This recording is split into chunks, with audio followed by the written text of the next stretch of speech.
أعوذ بالله من الشيطان الرجيم. بسم الله الرحمن الرحيم.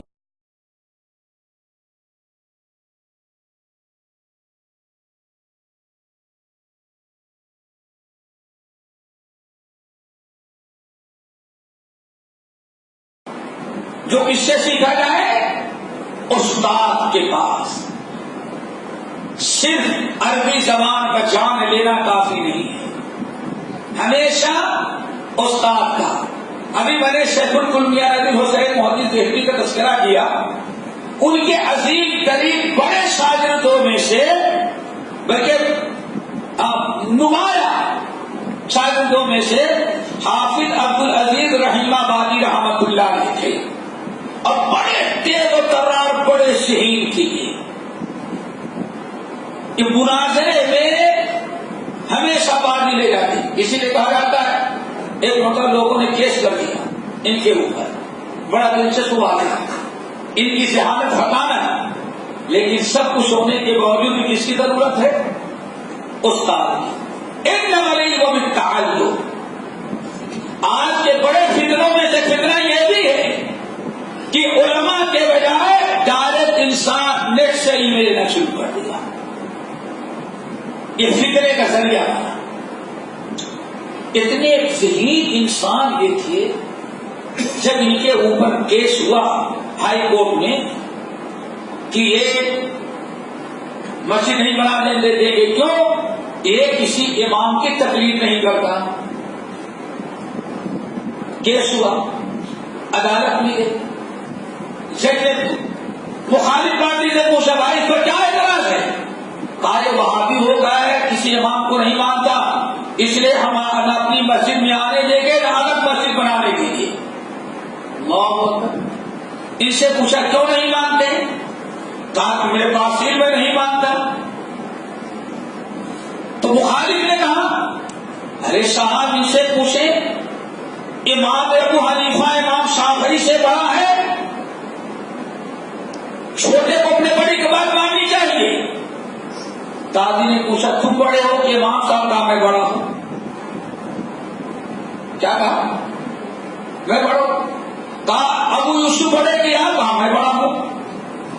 اب عدالت میں سارے لوگ پریشان، ارے کیسا انسان کہتا میں بڑا ہوں؟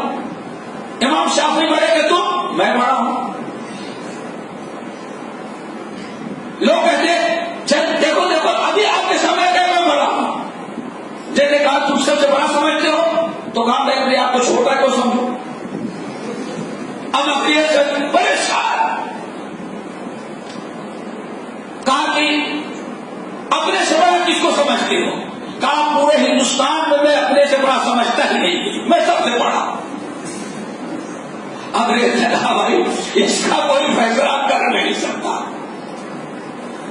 انگریز نے کہا بھائی جاؤ، تمہارا یہ دعویٰ ہے کہ یہ چھوٹا ہے امام بڑے ہیں، چھوٹوں کو چاہیے بڑے کی بات مانے، تو یہ تو اپنے کو اماموں سے بھی بڑا کسی کو اپنے سے بڑا مانتا ہی نہیں، تو اس کو کسی کے سامنے چھوٹا بڑا کے مقلد ثابت نہیں کیا. اب جتنے اہل حدیث وہ بھی پریشان، تو باہر نکلنے کے بعد کیا ہوگا؟ یہ تو کہتا ہم سے بڑا کوئی ہے ہی نہیں. بہرحال باہر نکلے تو لوگوں نے جماعت کے لوگوں نے مرمت کرنا شروع کیا. ایسا کیوں جواب دیا؟ کہا کہ تم لوگ سمجھے نہیں، ان کی سازش یہ تھی اگر میں کہہ دیتا ہاں میں فلاں امام کو اپنے سے بڑا مانتا ہوں تو فوراً ہمیں مجبور کرتے تم چھوٹے ہو تو بڑوں کی بات مانو. تو میں انگریز جج کو یا مقلدین کو چانس ہی نہیں دیا کہ ہم سے بڑا کسی کو بنا سکے. اتنے شہید ہونے کے باوجود میاں صاحب کے پاس آئے حدیث پڑھنے کے لیے، اور میاں صاحب تفسیر جلالین پڑھاتے تھے. جب جلالین کی گھنٹی جائے جا کے سو جاتے تھے، جا کے ناشتہ کرتے، جلیبی کھاتے تھے، دل میں چلے جائیں، بیٹھتے نہیں تھے. میاں صاحب بھی دیکھتے تھے لیکن بھائی اس کی مرضی نہیں، پڑھت میں کیا کروں. میاں صاحب پڑھے، بھائی جو تعلیم ہمیں جس لائق سمجھتا ہے وہی پڑھتا ہے، اور جس لائق اس سے نہیں سمجھتا نہ پڑھے. میاں صاحب خاموش رہتے تھے. اور جب میاں صاحب دوسرے دن کہیں پوچھیں یہ ماکان اللہ لیضیع ایمانکم، اس کا کیا مطلب ہے، تو سب سے پہلے کون جواب دیتا؟ حافظ عبدالعزیز رحمہ آبادی رحمۃ اللہ علیہ. سارے طلبہ کہیں پڑھتا بھی نہیں، جواب سب سے پہلے. اور میاں صاحب بھی خاموش. ایک دن آئے کلاس میں، میاں صاحب نے پوچھا ایسا کیا مطلب ہے؟ آج استاد کی ضرورت پڑ گئی ہے، ساری جہالت ختم، استاد کی ضرورت. اب حافظ عبدالعزیز رحمہ آبادی ادھر چاروں طرف پلٹ کے دیکھتے حاشیے میں کہیں کچھ گر جائے، کہیں کچھ نہ ملا، تو خاموش ہو کے بیٹھ گئے. میاں صاحب نے کہا بیٹے اسی لیے ہمیشہ استاد سے پڑھا کرو، اپنے سے عالم نہیں بنتا. عالم کس سے بنتا ہے؟ اور میرے پاس ٹائم نہیں، ورنہ میں بتاتا. ابھی میری بات کانفرنسوں میں باندھے کر بتایا بھی پچھلے ہفتے. اگر آپ تجربہ کریں، ہمارے مشائخ تجربہ کریں، اس بر صغیر میں جتنے فتنے اٹھے ہیں، جتنے فرقے اٹھے ہیں اور آج مصیبت بنے ہیں، اللہ کی قسم کسی کا بانی عالم نہیں تو استاد سے پڑھا ہوا نہیں تھا. نہیں میرے خیال سے سمجھ میں آیا. جتنی جماعتیں نکلی ہیں اور آج امت کے لیے مصیبت بنی، عذاب قبر کا انکار، حدیث دجال کا انکار، معجزات کا انکار، اسلام کی نئی نئی تشریح، جتنے فرقے آج پیدا ہوئے ہیں، اگر دیکھا جائے تو مصیبت یہی اس جماعت کا بانی عالم نہیں تھا. کسی عالم سے پڑھا ہوتا تو شاید کہ یہ مصیبت امت کے لیے نہ بنتا. اس لیے حدیث کیا کر رہی تھی؟ انما العلم بالتعلم والفقہ بالتفقہ. اور کتاب و سنت کی سمجھ اور فہم استاد سے سمجھنے کے بعد واللہ دنیا کا سب سے بڑا محدث اپنے وقت کا میاں صاحب کے بعد مولانا شمس الحق صاحب عظیم آبادی صاحب عون المعبود. عون المعبود اٹھا کے پڑھیں، لکھ رہے ہیں، شرح کر رہے ہیں، مہینوں گزر کے قلم آگے نہیں بڑھ رہا ہے، حدیث کا مطلب ہی نہیں سمجھ میں آ. ساری دنیا حدیث پڑھنے کے لیے پٹنہ ہے، عظیم آباد، عرب اور عجم حدیث پڑھیں. اور مصر سے لے کر کے حیدرآباد تک حدیث کی رجال کی کوئی کتاب اس وقت تک نہیں چھپ سکتی تھی جب تک کہ مولانا عظیم آبادی اس کو اوکے نہ کرتے. لیکن شرح لکھنے لگے تو ایک حدیث کی شرح سمجھنے میں قاصر تنگ آ گئے. آخرکار علماء جب اکٹھا ہوئے تو علماء کے سامنے اب سورہ ابی داؤد کی حدیث رکھی کہ بھائی اس کا مطلب میرے سمجھ میں نہیں آیا. سبوں نے دیکھا، مولانا محمد ابراہیم آرکی رحمت اللہ نے دیکھا، کہا اللہ کا بندے اس حدیث کا مطلب یہ نہیں. دیکھا انسان کو ہمیشہ کتاب و سنت کے سمجھنے کے لیے استاد کا ہونا ضروری ہوتا ہے. آگے انما یخشی اللہ من عبادہ العلماء. اے لوگوں، علماء کون ہوتے ہیں؟ انما یخشی اللہ من عبادہ العلماء. علماء وہی ہوتے ہیں، علماء یہ جن کے دلوں میں اللہ تعالیٰ کا خوف اور خشیت. اسی لیے سب سے پہلی تھی علماء ربانی کی پہلی خوبی کیا ہے؟ خشیت الہی. نمبر 2، انسان ہمیشہ نیک اعمال کرتا ہے. اگر اس کا عمل علم کے مطابق ہے، شریعت کا پابند ہے، صوم و صلات گفتار کردار میں اس کے اللہ اس کے رسول کا فرمان ہے اور ہر اچھے کام میں سبقت کرنے والا ہے، تو سمجھ جاؤ کہ یہی علماء ربانی میں سے ہیں۔ قرآن پاک سورہ فاتر کی آیت بڑی مشہور ہے، ثم اورثنا الکتاب الذین اصطفینا من عبادنا فمنهم ظالم لنفسه ومنهم مقتصد ومنهم سابق بالخير ثم اورثنا الكتاب الذين اصطفينا من عبادنا، پھر ہم نے اس کتاب کا وارث اپنے محبوب بندوں کو بنایا، لیکن ہمارے بندے جن کو میں نے کتاب کا وارث بنایا ان کے 3 درجے ہو گئے۔ ہمیں ہو ایک تو وہ ہے جو بڑا ناقص نکلا، 3 درجے ہیں نا، ثم اورثنا ہمیں ظالم، ایک ظالم ہے، وارث کو بنایا میں نے علم دیا لیکن وہ ظالم نکلا، کیا مطلب؟ اپنے علم کے مطابق عمل نہ کیا۔ نمبر 2 ومنہم مقتصد، اور ان میں کچھ بیچ والا ہے، چلو علم کو کچھ عمل کر لیتا ہے، کبھی کبھار لوگوں کو فائدہ پہنچا دیتا ہے، مسجد والے بہت چیز کریں گے تو ہو سکتا ہے کبھی خطیب کریں تو خطبہ بھی دے لیں، لیکن اللہ کے ہے مقتصد، وہ بیچ والا ہے، لیکن ومنہم سابق بالخیرات، جن کو ہم نے کتاب و سنت کا وارث بنایا ان میں تیسرا کون ہے؟ سابق بالخیرات، ہمیشہ نیک کاموں میں سبقت کرنے والا ہے۔ ذالک هو الفضل العظیم، یہی ہے جس پر اللہ تعالیٰ کا فضل عظیم ہے۔ 2 نمبر 3 ہمیشہ نیک اعمال کی کوشش کرتے رہے اور استقامت یعنی دین پر قائم رہنا، ثابت قدمی، ڈٹے رہنا اور ہر اچھے کام میں زیادہ سے زیادہ حصہ لینا، کوشش کرنا۔ قرآن پاک کی آیت سورہ آل عمران کی لیسوا سواء من اہل الکتاب امۃ قائمۃ یتلون آیات اللہ آناء اللیل وہم یسجدون، یہ ہے علم والے۔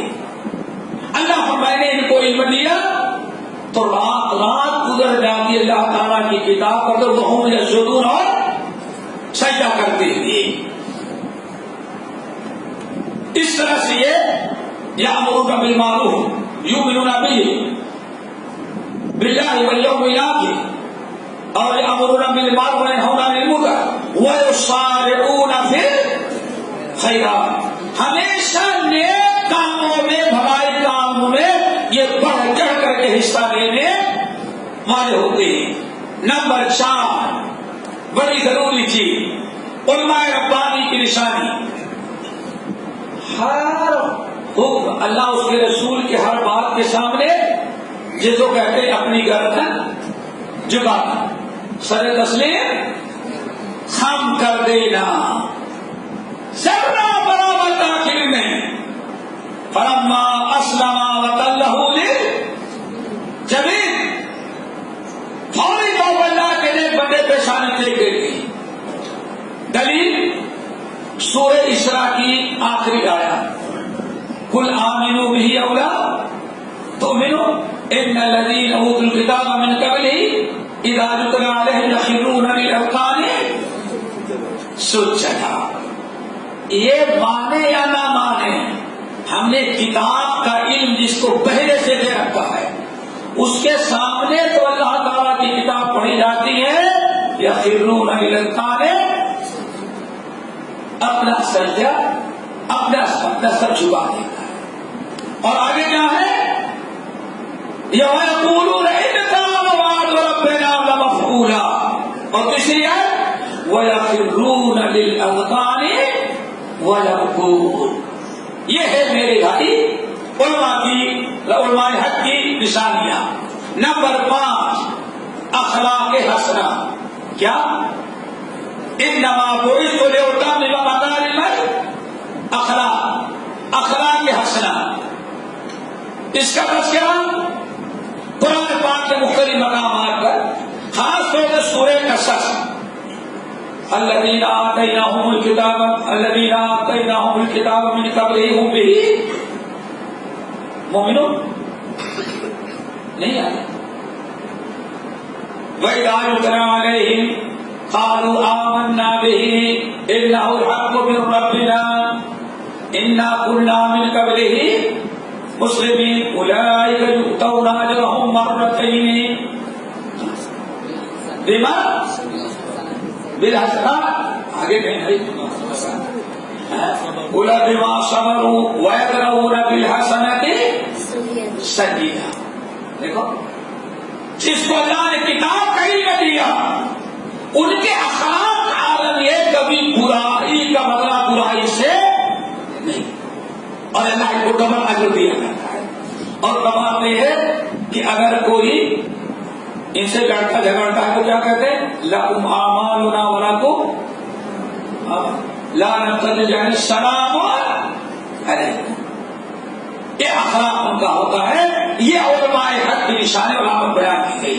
نمبر 6 حفظ. علم اور عمل پر حریص ہو. یہ بڑی ضروری چیز ہے دوستوں. علماء حق، علماء ربانی کی جو علامات اور خوبیاں ہیں ان میں چھٹی خوبی یہ ہے کہ ہمیشہ نہ کبھی علم سے آسودہ ہوتے نہ کبھی عمل سے. اگر کوئی انسان چھوڑ چھاڑ کر کے بیٹھ گیا، گپ شپ میں لگا، دوستوں کے ساتھ ٹائم پاس کرنے لگا، تو اس کا مطلب ہے کہ اب وہ اپنے لیے علم کی ضرورت محسوس نہیں کرتا. بڑی مشہور حدیث مشکات سے لے بلوغ المرام سے لے کر کے مشکات اور ترمذی تک اللہ رسول نے فرمایا مسعود خدری رضی اللہ عنہ کی حدیث لن يشبع المؤمن من خیر يسمعه حتى يكون منتهى الجنہ. ایک مومن لن يشبع المؤمن، مومن کبھی دین کی بات سننے سے آسودہ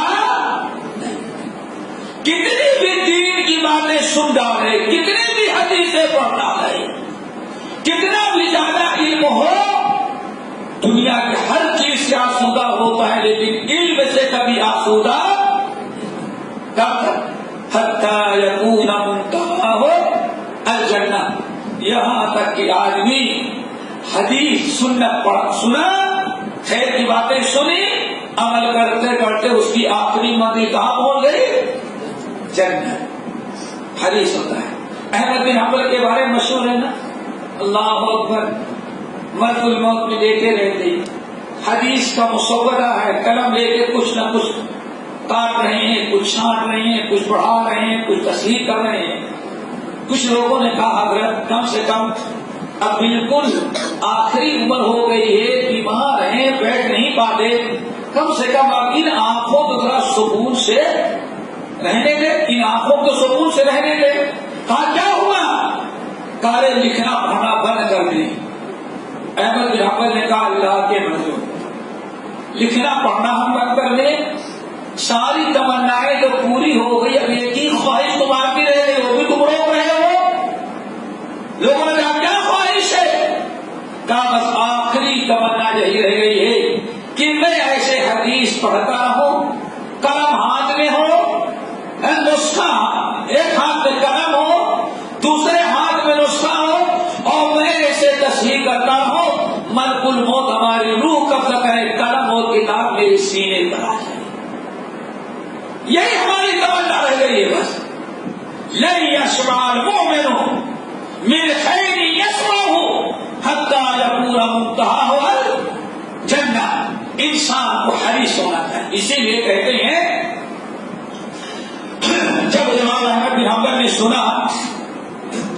کہ امام ابو زرعہ رازی بغداد آنے والے ہیں، تو امام احمد بن حنبل جو راستہ بغداد میں داخل ہو رہا تھا شہر کے باہر آ کر کے وہاں بیٹھ جاتے، شام تک انتظار کرتے رہتے ابو زرعہ اب آئیں گے، یہ بہت بڑے امام و جہیزادی تھے، اب آئیں گے اب آئیں گے اب آئیں گے، جب رات ہو جاتی تو واپس آئیں گے۔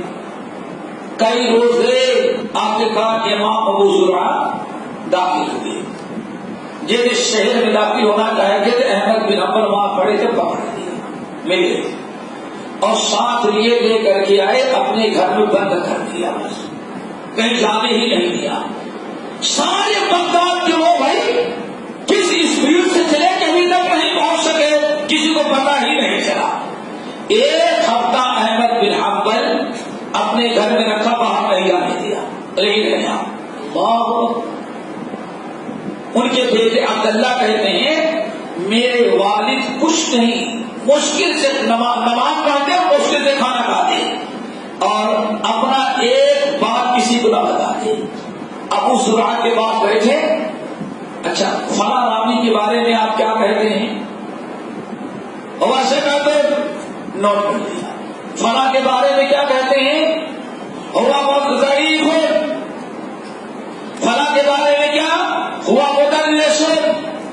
کہتے ہیں ابو زرعہ جو کچھ کہتے جس آدمی کے بارے میں احمد بن حنبل یہ نہیں کہتے میری رائے کیا ہے یا فلاں نے کہا، کچھ نہیں۔ ایک ہفتے کے بعد ضیافت کر کے ابو زرعہ کو چھوڑا، تب وہ لوگوں کو پتہ چلا ہفتے بھر پہلے آئے ہوئے۔ لوگوں نے احمد بن حنبل سے کہا یہ کیوں؟ کہا کہ ہمارے پاس جو علم تو تھا ہی، ہم نے سوچا کہ جو علم ہے ابو زرعہ کے پاس ہے گھر میں بند کر کے رکھ لو، جتنا فائدہ اٹھا سکتے اٹھا لو، اس کے بعد چھوڑو۔ اور ابن حبان نے بڑی ایک عجیب سی حدیث نقل کی ہے، اس حدیث کو تو پورا نہیں بیان کر سکتے۔ حضرت موسیٰ علیہ السلام نے اللہ تعالیٰ سے چند سوالات کیے اور بڑے اہم سوالات ہیں، مشائخ سے کبھی سنا ان لوگوں سے پوچھنا، ڈائریکٹ سوال کر رہے ہیں۔ جو چند سوال کیے اس میں ایک سوال تھا یا ربی ایو عبادک اعلم، اللہ آپ بتائیں آپ کے بندوں میں، اپنے بندوں میں سب سے بڑا عالم آپ کس کو بناتے ہیں؟ اللہ اکبر، یہ موسیٰ علیہ السلام کا کمال۔ یا ربی ایو عبادک اعلم، میرے رب بتائیں سب سے بڑا عالم اپنے کس بندے کو بناتے ہیں؟ اللہ فرمایا موسیٰ جس عالم میں دو خوبیاں ہو میں اسی کو سب سے بڑا عالم بناتا ہوں۔ اللہ نمبر 1 الذی لا یشبع علمہ، جو کبھی اپنے علم سے آسودہ نہیں ہوتا، کسی سے یہ نہیں کہتا ہمارے پاس سب کچھ ہو آ گیا ہے۔ نمبر 2 دوسری خوبی الذی یجمع علم الناس الی علمہ، جو دوسروں کے علم کو پوچھ کر کے اپنے علم میں ملا لیتا ہے۔ یہ دو خوبی جس کے اندر ہو سب سے بڑا عالم اس کو بناتے ہیں۔ اور آپ لوگوں نے سنا ہوگا امام ابو عبد الرحمن بن ابی حاتم رحمۃ اللہ علیہ اپنے جرح و تعدیل کے اندر نقل کرتے ہیں، اپنے اماموں کا تذکرہ کرتے ہوئے امام ابو زرعہ رازی، اللہ علم کا اضافہ، علم کی فکر، علم کی لالچ، حرص انسان کے اندر ہو۔ اسی لیے جب موسیٰ بخاری کی روایت، جب موسیٰ علیہ السلام سے پوچھا گیا کہ آپ سے بڑا کوئی عالم ہے تو موسیٰ نے کہا میں تو نہیں جانتا۔ تو اللہ نے کیا فرمایا؟ بلا کیوں نہیں، میرا ایک بندہ اور ہے، میں نے وہ علم دیا جو آپ کو بھی نہیں۔ اتنا ہی موسیٰ کلیم اللہ نے سنا فسأل موسیٰ بکیا، موسیٰ کلیم اللہ کہتے اللہ وہ بندہ کہاں ملے گا میں جا کر کے اس سے بھی علم حاصل کروں۔ اللہ دیکھا یہ ہے علم کی حفظ، اللہ تعالیٰ یہی حفظ ہمارے اور آپ کے اندر پیدا کر دے، یہی ہے علماء ربانی کی علامات و نشانی۔ بہرحال ابو زرعہ رازی نقل کرتے ہیں عبد الرحمان بن ابی کہ میرے والد ماموں حضرت ابو زرعہ کا جب انتقال ہو رہا تھا مرض الموت میں، تو چاروں طرف سے لوگ ٹوٹ پڑے. پتا چلا کہ استاد کی حالت نازک ہے، چاروں طرف سے لوگ ٹوٹ پڑے. کہتے ہم بھی کھڑے تھے، ادھر سے چاروں طرف چار پائی گرد گرد، اتنے میں جان کنی کی شروع ہوئی. بس ہم لوگوں کو اندازہ لگا کہ اب نہیں بچیں گے، آخری بات. اتنے میں کسی نے کہا لکینو لکینو لکینو، ارے جلدی تلقین کرو، لا الہ تلقین کرو. کہتے ہیں استاد کی جان نکل رہی ہے، سب بڑی گھبراہٹ اور پریشانی میں. ایک نے شروع کیا کیا تسمی عبد الحمید، گھبراہٹ میں اگلی شب بھول گیا، یاد ہی نہیں پڑی. دوسرا سوال جلدی پڑھو، جان نکلنے کا پہلے پہلے کلمہ پڑھ لے استاد. دوسرے نے شروع کیا، وہ بھی گیا المرہ کا کثیر ابن مرہ، اس کی بھی گاڑی رک گئی. سند ہی میں اٹکے رہ گئے، مدد تک کوئی نہ پہنچا. کہتے ہم لوگ گھبراہٹ کہ کہیں ایسا نہ ہو استاد کی جان نکل جائے، کلمے کی تلقین نہ پہنچ سکے. کہتے ہیں ہمارے استاد ہمارے ماموں جب دیکھا کہ سب لوگ پریشان ہیں، اچانک آنکھ کھولی اور کہا حدثنی عبد الحمید بن جعفر عن صالح عن کثیر بن مرہ عن معاذ بن جبل قال رسول اللہ صلی اللہ علیہ وسلم لکنوا موتاکم بلا الہ الا اللہ. کہتے ہیں ہمارے ماموں جان حالت نزا میں تھی، ہم لوگ مارے گھبراہٹ کے کون نہیں فقط. اور ماموں کہتے حدثنی عبد الحمید بن جعفر عن صالح عن کثیر بن مرہ عن معاذ بن جبل رضی اللہ تعالی عنہ قال قال رسول اللہ صلی اللہ علیہ وسلم لکنوا موتاکم بلا الہ الا اللہ. کہتے ہیں ہم لوگوں نے دیکھا جیسے پوری سند اور متن میرے ماموں نے پڑھا اور لا الہ کہتے ہیں الا اللہ پر پہنچے ہوئے سے ہی روح ملک الموت نے قبضہ کر لیا. یہ بھائی انسان کو مرتے دم تک علم کا حریص ہونا چاہیے. اللہ تعالیٰ یہ حرص ہمارے اندر پیدا کرے. یہ عالم ربانی کی یہ نشانی اور علامت ہے. نمبر 7 بڑی اہم چیز دوستو، آج یہ استاد ہے نا، استاد ہے نا، اور کل کون استاد بنے گا؟ یہ بنے گے، یہ بنے گے، ہاں سب بنے گے. تو استاد عالم ربانی بننا چاہیے. نمبر 7 ساتویں علامت کیا ہے؟ ہمارے نواب صدیق حسن صاحب بھوپالی رحمۃ اللہ علیہ، ان کی قبر کو اللہ تعالیٰ نوروں سے بھرے. جب انہوں نے لا الہ الا اللہ محمد رسول اللہ اس کلمے کی شرح لکھنے لگے تو تقریباً 1200 صفحے لکھ ڈالے. کتنا؟ وہ بھی کچھ ہمارے آج تو ہو جائے گا 2400 بلکہ 3600 صفحے ہو جائے گا. صرف لا الہ الا اللہ محمد عقیدے پر. اور آج لوگ کہتے ہیں حدیث کی چھوٹی چھوٹی باتوں میں لگے. یہ وہ لوگ کہتے ہیں جن ظالموں کے نزدیک توحید بھی چھوٹی ہی ہے. ان کے نزدیک سب سے بڑی چیز کیا ہے؟ کرسی حاصل کر لینا. توحید کے دشمن، سنت کے دشمن. اللہ اکبر. ہم پر تنقید کرتے ہیں حدیثوں پر چھوٹی چھوٹی باتیں.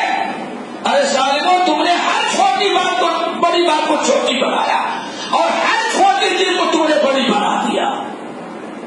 1200 صفحے کوئی بتائے کہ توحید و سنت محمد لا الہ اور محمد رسول کی شرح میں کسی نے لکھا ہو. اور کتاب کا نام ہے الدین الخالص. الدین الخالص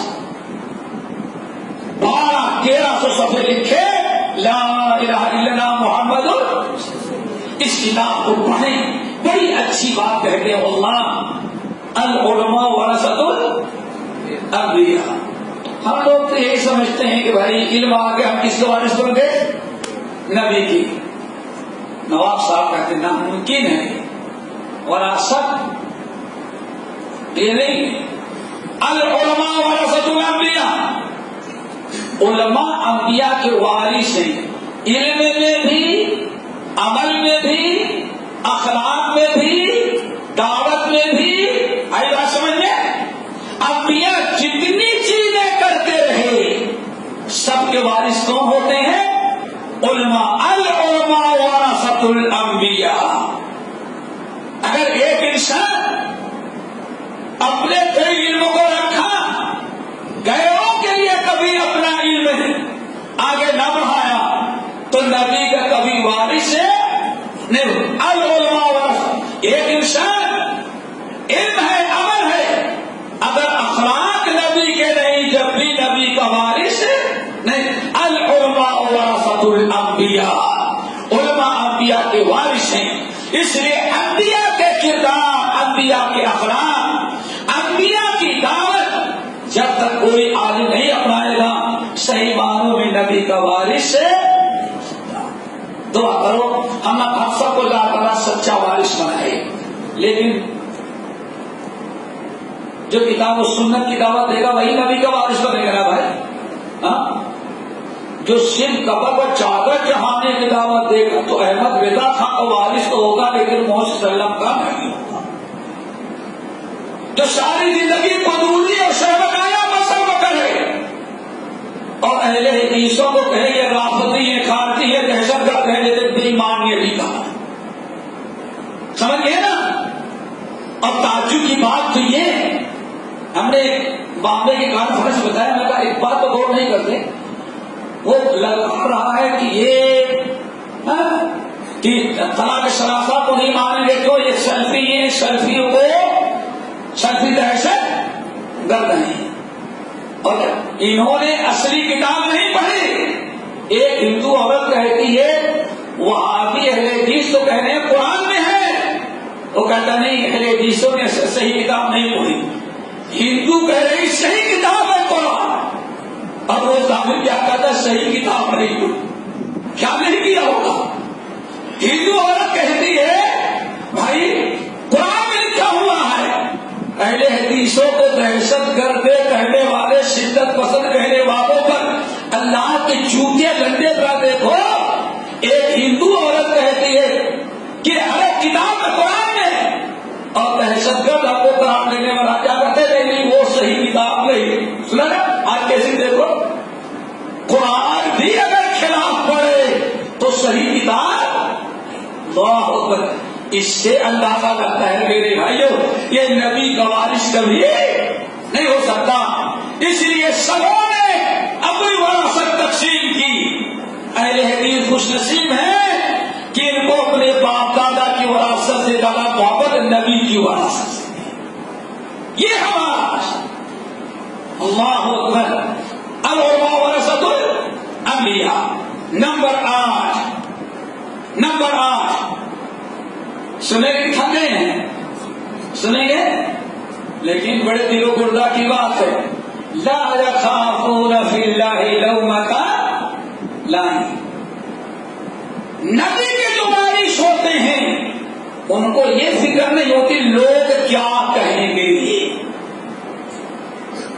علماء ربانی، علماء حق، جو اصل عالم دین نبی کا وارث ہوگا، قرآن پاک سورۃ المائدہ کیا ہے یا ایھا الذین آمنوا من یرتد منکم عن دینہ فسوف یأتی اللہ بقوم یحبهم ویحبونہ اذلۃ علی المؤمنین اعزۃ علی الکافرین یجاہدون فی اللہ لومۃ لائم فی سبیل اللہ ولا یخافون لومۃ لائم۔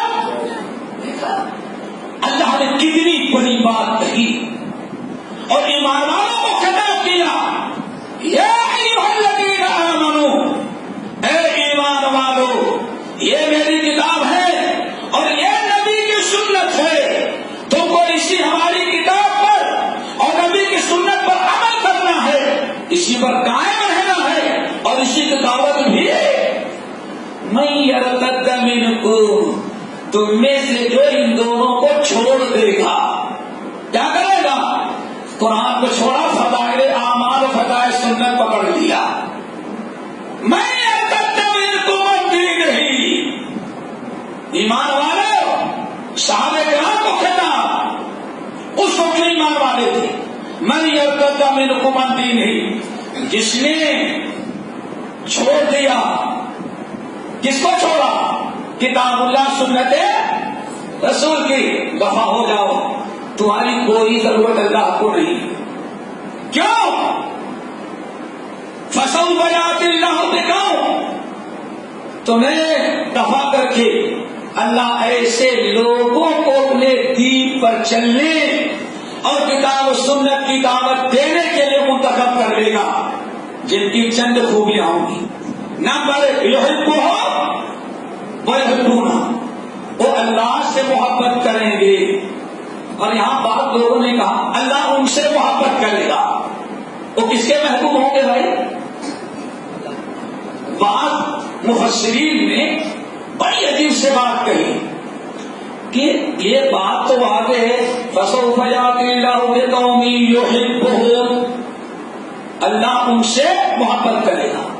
اللہ کن سے محبت کرے گا بھائی؟ اللہ اس سے محبت کرتا ہے جو نبی کی سنت سے، کہتے ہیں اسی لیے سنت کی محبت ایسے لوگوں کو لائے گا جو سنت سے محبت کرتے ہوں گے، سنت کی دعوت۔ اور کیا ہوگا؟ اذلۃ علی المؤمنین اعزۃ علی الکافرین، اور یجاہدون فی سبیل اللہ، اور آخری چیز ولا یخافون، لوگ کیا کہیں گے اس کی پرواہ ان کو۔ قرآن پاک میں سورہ احزاب کی ایک آیت ہے، الذین یبلغون رسالات اللہ ویخشونہ ولا یخشون احدا الا اللہ، اللہ اکبر۔ اللہ تعالیٰ نے نبی کو حکم دیا یہ اپنے منہ بولے بیٹے کی بیوی زینب سے تمہیں شادی کرنی ہے۔ اب اللہ سوچتے ہیں دنیا کیا کہے گی، عربوں میں سگی بہو سمجھی جاتی ہے، شادی کر لیں گے تو عرب کے لوگ بدنام کریں گے، لوگ ان کا یہی دین ہے کہ بہو سے بھی شادی، حالانکہ وہ بہو نہیں تھی، منہ بولا بیٹا کبھی بیٹا، ہاں اپنے سگے بیٹے کی بیوی جو آپ کی بہو ہے وہ آپ کے اوپر حرام۔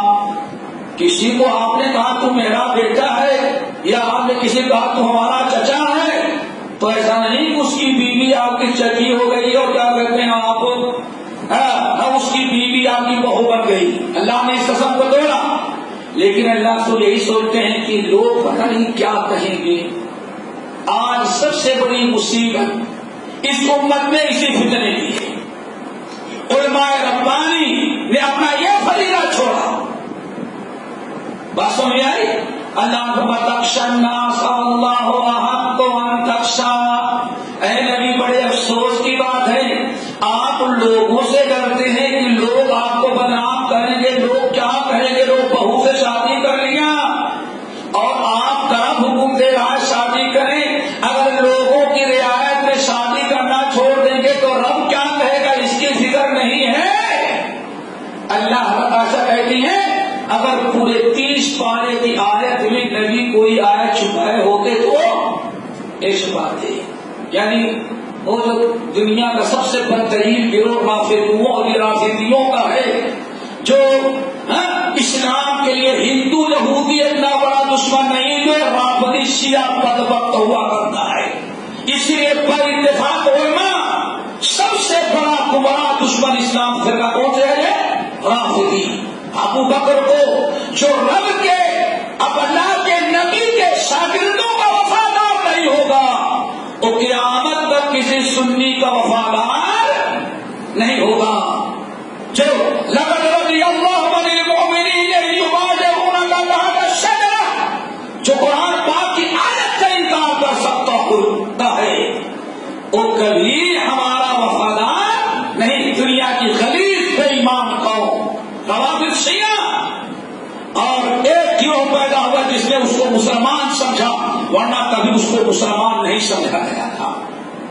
یہ بھائی یہ رافضی، سوچو ذرا سا، ان کی تقدیر نے مومن آشا کہی تھی، کیوں؟ رافضی کہتے ایک آیت تھی جس جس میں اللہ نے کہا تھا محمد صلی اللہ علیہ وسلم علی کو اپنا خلیفہ بنانا، لیکن ان لوگوں نے اس کو، محمد نے کیا کیا، اس کو ابو بکر عمر نے چھپا دیا. اللہ اکبر. نبی نے اور کیوں؟ ابو بکر اور عمر تلوار لے کے دونوں کھڑے رہتے تھے، نبی کو بتانے نہیں دیا. حضرت عائشہ کہتی ہیں اے یہود عبداللہ بن سبا کی نسل شیعہ رافضیو، یاد رکھو اگر اللہ کے نبی قرآن پاک کی کسی آیت کو چھپائے ہوتے تو یہ آیت سورہ احزاب کی ہوتی، جس میں اللہ کیا کہہ رہے ہیں وَتَخْشَى النَّاسَ وَاللَّهُ أَحَقُّ أَن تَخْشَاهُ. آپ لوگوں سے ڈرتے ہیں کہ لوگ کیا کہیں گے، اور آپ کو یہ فکر نہیں کہ اللہ کی بات چھوٹو بات ہے تو اللہ کیا کہے گا. اس چیز کو اللہ نے آگے بیان فرمایا الذین یبلغون رسالات اللہ، جو اللہ کے پیغام کو پہنچانے والے ہوتے ہیں اور اللہ سے ڈرتے ہیں. لا یخشون احدا الا اللہ، کائنات میں کسی کا خوف ان کے دل میں نہیں ہوتا. کتاب و سنت، اللہ اس کے رسول کے پیغام کو پہنچانے کے لیے علماء ربانی کی نشانی قرآن میں کیا بیان کیا، ولا یخافون لومۃ لائم، کسی مرامت کرنے والے کی مرامت کی پرواہ نہیں کرتے. بس چند منٹ اور لیں گے بات کرنے. نمبر 9 قناعت. کیا ہونا چاہیے؟ قناعت. اللہ تعالیٰ سے دعا کرو کہ آج ہم علماء کو اور طلباء کو کیا نصیب کر دے، قناعت. کن قانعا تکن اشکر الناس، قناعت کرنے والے ہو جاؤ، سب سے بڑے شکرگزار بندے. اللہ اکبر. حضرت کعب احبار، کیا نام ہے؟ کعب احبار. یہ یہودی بہت بڑے عالم تھے، اللہ نے ان کو مسلمان بنایا، لیکن اللہ کے رسول کے بعد عمر فاروق کے زمانے میں بہت بڑے تورات کے انجیل کے عالم تھے، قرآن پڑھا، قرآن کے بھی عالم. ایک دن عمر فاروق رضی اللہ تعالیٰ عنہ نے ان کو بلایا اور کہا کہ کعب ادھر بتاؤ من ارباب العلم، تم نے تورات انجیل زبور سب پڑھی اور قرآن میں پڑھے، علماء کس کو کہا جاتا ہے؟ اللہ اکبر. غور سے سنو. من ارباب العلم، علم والے لوگ کون ہو جائے؟ ارباب العلم کون ہے؟ کتنی پیاری بات کہی امیر المومنین. ارباب العلم الذین یعملون بما یعلمون، علم والے ان کو کہا جاتا ہے جو اپنے علم پہ کیا کرتے ہیں. اللہ اکبر. آگے دوسرا سوال، یا ما اخرج العلم عن قلوب العلماء، علماء اور طلباء ان کے دلوں سے علم کو کس چیز نے نکال دیا؟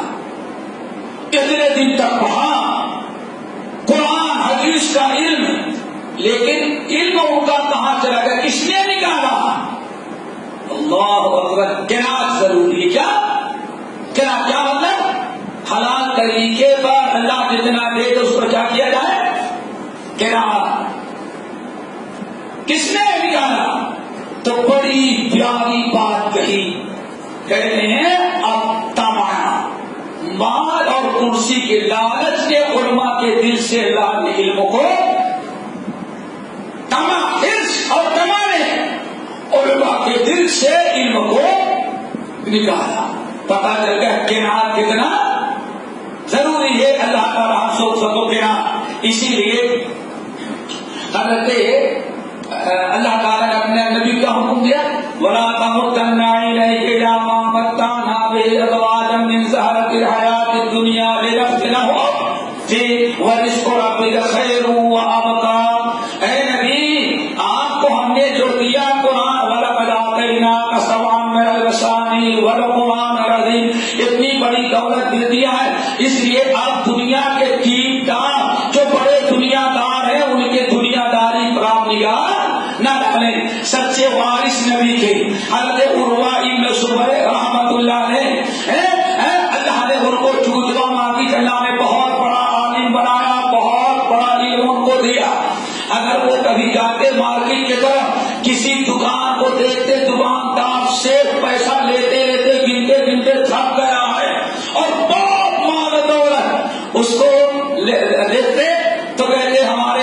ہم کو حکم دیا ہے وَلَا تَمُدَّنَّ عَيْنَيْكَ إِلَىٰ مَا مَتَّعْنَا بِهِ، اے نبی آپ کو جو اللہ نے علم حکمت دیا ہے اس سے بڑی دولت کوئی ہے نہیں ہے، اس لیے دنیا داروں کی دولت پر نگاہ نہ ڈالیں۔ اللہ ہم سب کو گنا۔ آخری چیز اور 10ویں چیز میرے بھائیوں وہ بھی بڑی اہم ہے، اسی پر بات کو ختم کرتے ہیں۔ عمران المنکری رحمت اللہ علیہ، یہ بڑی عجیب سے چیز ہے، اس کو غور سنیں، اسی بات ختم کرتے ہیں۔ اللہ عمران المنکری کہتے ہیں ایک دن ہم لوگ حضرت حسن بصری، امام حسن بصری جو صحابہ کے ساتھ ان کے بعد بیٹھے ہوئے تھے، کچھ فتویٰ دیا انہوں نے، کسی نے سوال کیا اور مجلس میں کسی نے فتویٰ دیا ایسا ہے۔ امام کہتے ہیں مفتی نے جو عالم نے جو فتوے کا جواب دیا آج تک ہم نے جو سنا اور باتیں اس کے بالکل الٹا تھا، میں برداشت نہ کر سکا۔ میں نے کہا ما قال الفقهاء، صاحب کیسے آپ نے فتویٰ دیا؟ فقہاء نے علماء کو تو آج تک میں نے ایسے فتویٰ کہتے دیتے ہوئے نہیں دیکھا جو آپ نے دیا۔ حضرت حسن بصری نے کہا وہی حق تیرا پیارا گھر کہو، بالکل خاموش ہو جا۔ اتدری من الفقہاء، تم جانتے ہو کہ علماء کون ہیں؟ فقیہ کس کو کہتے ہیں معلوم ہے؟ کہا کہ ہاں جانتے ہیں، جس کے پاس علم ہو، کئی جگہ کا فارغ ہو کیا ہے فقیہ۔ کہہ رہے بیوقوف، فقیہ اس کو نہیں کہتے، اب فقیہ کس کو کہتے ہیں سنیں کتنی بار، انما الفقیہ الزاہد فی الدنیا والراغب فی الآخرہ البصیر بامر دینہ، سمجھ گئے نا، المولا علی عبادت ربہ۔ اللہ کے بندے بہت زیادہ علم آ جانا اس کو آدمی فقیہ نہیں ہوتا، بلکہ فقیہ وہ ہے جس کے اندر زہد ہو، تقویٰ ہو اور ہمیشہ نیک عمل کرنے والا ہو، دنیا سے بے رغبتی ہو اور آخرت کی فکر ہو۔ اللہ اکبر۔ ایک عالم گزرے ہیں ہمارے، بہت سارے علماء جانتے ہوں گے، سورت سامرود کا نام سنا ہوگا، مولانا عبد الجلیل سامرودی رحمت اللہ، بہت بڑے عالم وقت کے محدث تھے، انتقال کر گئے کافی دن پہلے۔ تو ان سے بہت دنیا کے لوگ آتے تھے حدیث پڑھنے کے لیے سامرودی صاحب کے پاس۔ افریقہ وغیرہ، افریقہ کا ایک بڑا تاجر برابر سنتا رہتا تو وہ بھی تھا گجراتی، تو اس نے سوچا ہم جائیں گے تو اتنے بڑے عالم سے ملیں گے اور کچھ گفٹ لے کر کے جائیں گے۔ وہ آیا انڈیا افریقہ سے تو گیا سورت سامرود گاؤں میں بکھورتے ہوئے ملنے کے لیے، تو دیکھا تو ایک چھپر کی مسجد ہے جو ان کا مدرسہ ہے۔ دنیا میں انڈونیشیا سے، ملیشیا سے، افریقہ سے، مصر سے، کہاں کہاں سے طلبا حدیث پڑھنے کے لیے ان کے ہاں مسجد میں وہیں پڑھتے ہیں، سوتے ہیں۔ اللہ اکبر۔ اور مولانا پڑھانے کے بعد گئے تو چھوٹا سا جھوپڑا تھا، جھوپڑا سمجھتے ہو نا، نہیں تو بامبے جا کے دیکھیے، چھوٹا سا جھوپڑا تھا، اسی جھوپڑے میں رہتے تھے وہ۔ اس کو بڑا ترس آیا، اتنا بڑا عالم، اتنا بڑا محدث، مسجد میں چھپڑے کی اور گھر میں جو بڑا، تو برداشت نہ کر سکا، گیا ایک انجینئر لے گیا، بڑا ماہر انجینئر۔ مولانا سے پوچھا یہ زمین کس کی ہے؟ کہا ہماری ہے۔ یہ زمین کس کی؟ ہماری ہے۔ کہا ٹھیک ہے۔ انجینئر سے کہا کہ دیکھو ایک عالی شان بنگلہ کتنی زمین پہ بن سکتا ہے، جس کے اندر مہمان خانہ ہو، بیڈ روم ہو، سارے انتظامات اچھے سے اچھے، کہا اس زمین پر، اتنی بڑی زمین پر اتنا بہترین بنگلہ بن سکتا ہے۔ کہا کتنا پیسہ؟ کہا کہ اتنے لاکھ اس میں لگیں گے۔ چلو کل سے آ کے کام شروع کرنا۔ مولانا کے پاس لا کر کے وہ پورا کیش رکھ دیا۔ مولانا یہ آپ کے کھانے کے لیے نہیں ہے، طلبہ کے لیے نہیں ہے، اس زمین پر ایک آپ کا گھر بنے گا، کل سے کام شروع ہوگا اور آپ اس سے پیسہ نہیں دیں گے، مرنا انشاءاللہ۔ تاجر چلا گیا بزنس مین افریقہ، ایک عرصہ تک بڑا خوش، اب بھی جائیں گے تو مولانا کے ہاں ٹھہریں گے اور مولانا کو خوش ہوں گے، بڑے عالیشان بنگلے میں ہوں گے، اب پتا چلے گا محدث کیسے ہوتا ہے۔ 2-4 سال کے بعد آیا تو مولانا اسی جھوپڑے میں نہ بس مکان بنا ہے اور کچھ نہیں، بڑی حیرت میں پڑ گیا، پیسہ مولانا تو نہیں کھائیں گے، کیا کیا؟ رہا پوچھا مولانا آپ نے پیسہ کہاں لگایا؟ کہا میں نے وہاں لگایا جہاں تمہارے بھی کام آئے ہمارے بھی کام آئے،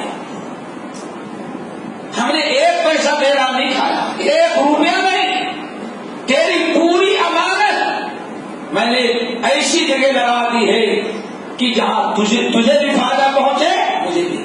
کہاں موڑو کہاں بنایا؟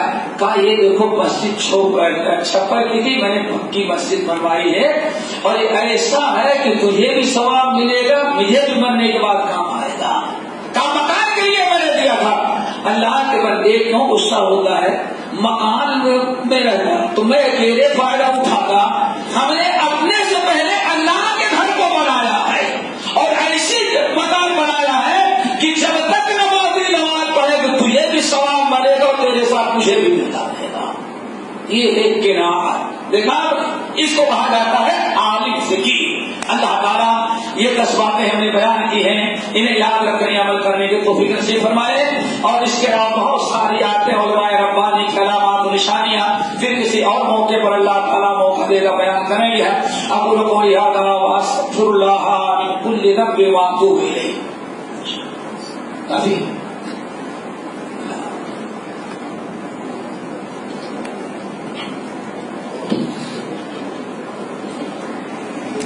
جزاک اللہ خیر و احسن الجزاء۔